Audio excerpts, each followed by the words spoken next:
If your phone's original screen is missing, the Touch IC is also missing, and your iOS system is version 15.016.1.2, you can use the i2c to repair the original color function after unbinding.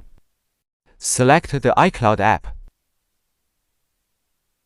The i2c second programmer needs to enter a password after connecting to the phone and trust. Only need to wait about 10 seconds. The i2c will read the original color information. You will need to repair the original color screen by connecting the i2c second programmer and clicking the Recover LCM button.